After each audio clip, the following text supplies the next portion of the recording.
Agora sim, vamos falar de números, vamos falar de matemática, vamos falar de planejamento financeiro com o nosso entrevistado Fábio Lousada, que é economista, planejador financeiro e cofundador da Faculdade Brasileira de Negócios e Finanças. Fábio, seja muito bem-vindo. Obrigada, eu estou esperando você para nos ensinar a fazer uma mágica hoje, que é de multiplicar o dinheiro. Você sabe fazer isso? Vamos tentar, Amanda. Vamos tentar aqui fazer algum jogo para conseguir pagar bem as contas. É isso. Fábio, vamos falar um pouquinho das principais contas. Até a gente fez uma arte aqui, se a gente puder colocar, de alguns de todos aqueles impostos que são cobrados no começo do ano e contas mesmo corriqueiras, né? Quem tem filho, tem matrícula de escola, aquela coisa toda. Já começa dezembro, você já fica preocupado com janeiro. IPTU, IPVA do carro, matrícula e material escolar. Tem pagamentos como seguros, residencial de carro, vida, licenciamento de veículo, além das nossas contas habituais de todos os meses, água, luz, internet, etc. Tem mais uma tela? Não, é isso, basicamente. Tem essas, outras, se você pudesse se lembrar, Fábio, mas janeiro é um mês pesado, né? E muitas vezes quem tem funcionário, né, pagou o 13º, está pagando férias de funcionário. Qual é a melhor receita, assim, para a gente começar o ano, para a gente conseguir se planejar mesmo? Acho que a ordem de um bom planejamento. Cai o dinheiro na sua conta, o que você faz, não só para ele durar o mês, mas de preferência ainda sobrar um pouquinho? Perfeito. O primeiro ponto que todo mundo tem que fazer, principalmente quando está para ajeitar as contas, você precisa ali anotar todos os gastos. Esse acho que é o primeiro ponto. Eu inicio algum processo de planejamento financeiro, todo mundo que está ali perdido com as contas, quando você vai perguntar sobre as contas, não sabe quais são os gastos. Muitos gastos invisíveis, aqueles gastos do dia a dia, como, por exemplo, aplicativo de transporte, delivery, vai colocando no dia a dia, tá com 3, 4 streamings e nem sabe o que está acontecendo. Então, a primeira coisa fundamental, anota todos os gastos. Pode começar numa planilha, pode ser algum aplicativo, mas a planilha já funciona muito bem. Ó, gastei dia 1 isso, dia 2 disso, porque aí você começa a ter um controle. Com esse controle, você começa a se planejar e você quebra em dois tipos de custos, que é o custo fixo e o custo variável. No custo fixo, não tem muito como mexer, Amanda. Que, por exemplo, a matrícula do filho, são alguns gastos ali, como, por exemplo, aluguel. Não tem como mexer no aluguel rapidamente. Já quando coloca o variável, a gente está falando de viagens, a gente está falando de lazer, o que eu posso cortar entre os streams aqui, o que eu posso diminuir. Então, você tendo primeiro essa visão, que é um raio-x ali, para poder tomar decisões, porque sem isso você fica no escuro e não consegue tomar boas decisões, e aí o dinheiro vai indo para o ralo, Amanda. Aí, por exemplo, num mês mais pesado como janeiro, né? IPTU, IPVA, por exemplo, IPVA, sempre tem aquela dúvida. Paga à vista com 3% de desconto, acho uma miséria esse desconto, né? Tinha que ser pelo menos 5, 10%. Mas tudo bem, 3% de desconto ou parcelar, porque acho que o brasileiro também tem muito essa cultura de fazer parcelas, né? Tudo você quer dividir. Em quantas vezes eu compro e talvez às vezes é justamente quando você começa a se enroscar nesse monte de parcela. Qual é a sua dica nesse caso? Como você faz para pagar essas contas e parcelar pode ou não ser a melhor opção? Perfeito. Se eu souber utilizar muito bem os créditos, por exemplo, um cartão de crédito, parcelar é uma boa, porque eu parcelo tudo, principalmente quando faz um cartão de crédito e não tenho ali os juros. Porém, é muito difícil esse controle, porque vai virando uma bola de neve. Então, para quem não tem tanto controle, deixa eu antecipar isso aqui, eu ganho esse desconto e me livro dessa dívida. Agora, quem consegue se planejar, que, por exemplo, pode até ser o seu caso, Amanda, porque trouxe realmente que 3% de desconto é uma miséria. Então, de fato, é ruim você trazer isso, porque os juros no Brasil é muito alto. O dinheiro no Brasil, ele tem ali um preço a cada mês muito alto. Então, se eu antecipo somente com 3%, eu estou realmente dando esse dinheiro aqui para o governo como um todo. Então, não faz muito sentido. Para eu fazer esse planejamento, Amanda, eu preciso, primeiro, quais são esses gastos, como eu falei. A partir desses gastos, eu já tenho uma reserva de emergência? Não tenho. Uma reserva de emergência são ali de 2 a 6 meses do seu custo mensal, do seu custo fixo mensal. Eu não tenho, me enrolei. Então vamos olhar para as dívidas que você tem. Você tem cheque especial, você tem crédito pessoal, você tem rotativo, porque faz muita diferença entender qual tipo de crédito para você poder fazer essas contas. Porque, por exemplo, se eu entrar num cheque especial, eu já tenho que entender que em 2 meses eu vou dar esse cheque especial, porque senão vai virar uma bola de neve. E nunca deixar nenhuma conta vencer, nunca deixar nenhum crédito vencer, nenhuma dívida vencer, porque isso cobra juros, cobra tarifa e cobra multa. E aí fica uma bola de neve. Então, vê que você não vai conseguir pagar. Por exemplo, vamos começar agora em janeiro e falar, Fábio, não estou conseguindo pagar, eu vou atrasar, não tenho esse dinheiro. Eu preciso ir ao banco, eu preciso renovar meu empréstimo. Então, vai lá, faz o empréstimo, principalmente numa categoria chamada crédito pessoal. E outra coisa, outra dica legal, Amanda, o aplicativo, toma cuidado, o aplicativo são taxas muito altas. Então, se você tiver condição de falar com algum gerente, de ir em alguma agência, eles costumam ter taxas melhores dentro da agência, eles conseguem negociar melhor. O do aplicativo costuma ser taxas altíssimas, pela facilidade, porque você está no seu aplicativo, opa, preciso desse dinheiro aqui, vai me ajudar? Só que aí são taxas exorbitantes, taxa de 7, 8% ao mês. Se a gente acha a Selic exorbitante, que é 15% ao ano, de fato imagina 8% ao mês.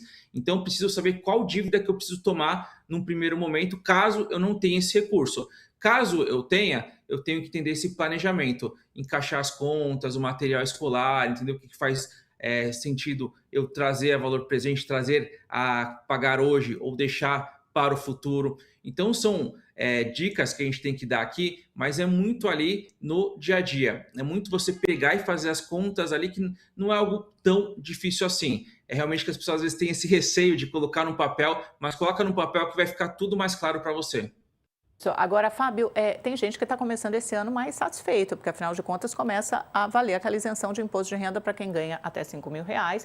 E tem gente que está mais triste, porque quem ganha acima de R$ 50.000 por mês vai precisar pagar até 10% a mais, né? Então, queria que você falasse sobre esses dois pontos de vista. Quem vai ter um dinheirinho a mais na conta e o que essa pessoa deveria fazer, quanto ela vai ter, quem ganha R$ 5.000 vai ter quanto a mais deve sobrar na conta por mês e qual pode ser uma dica inteligente, guardar, poupar esse dinheiro, aplicar onde, e quem ganha mais de R$ 50.000 vai ter um gasto maior. Perfeito, Amanda. Vamos olhar primeiro aqui para o gasto da parte de isenção do imposto de renda. É um recurso ali que, dependendo ali do seu salário, estamos falando de 50, 100, R$ 150, que vai te ajudar a você pensar melhor o seu mês. A questão eu preciso saber para onde que vai este recurso. E mais, se estou ganhando R$ 2.000, R$ 3.000, no longo prazo, eu tenho que entender se eu vou conseguir ter capacidade produtiva ou ter capacidade de trabalho mesmo para poder ganhar mais. Então, minha dica, Amanda, porque eu olho muito para essa parte de educação, essa parte de crescimento, como que eu faço esse recurso para, hoje eu ganho 2, 3 mil, para ganhar 4, 5 mil daqui a um tempo, que eu vou estudar para poder ganhar mais? Qual habilidade nova eu vou aprender para poder ganhar mais? Então, uma dica um pouco diferente que eu trago nesse sentido. Porque se eu pegar esse recurso e, por exemplo, comprar algum produto, algum bem, maravilha, eu vou lá, compro esse produto, compro um iPhone, tudo bem.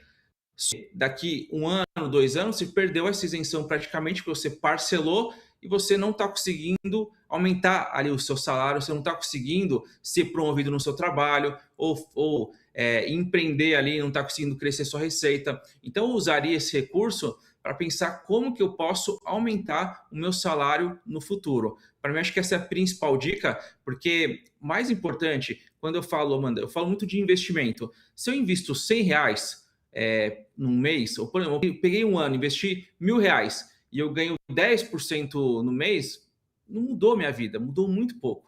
Agora, se eu peguei algum recurso, isso fez eu ser provido no trabalho, opa, eu estou ganhando R$ 500 a mais por mês, R$ 1.000 a mais por mês. Então, nessa faixa, principalmente quando eu falo de 3 a 4 mil, eu olharia muito mais para como que eu aumento minha capacidade produtiva para poder ganhar mais do que só olhar para o investimento. Então, o investimento ele é uma base importante, porém, o que faz uma pessoa conseguir um recurso muito bom lá na frente não são só os juros são importantes, mas o mais importante é o nível do aporte, é quanto você consegue investir por mês.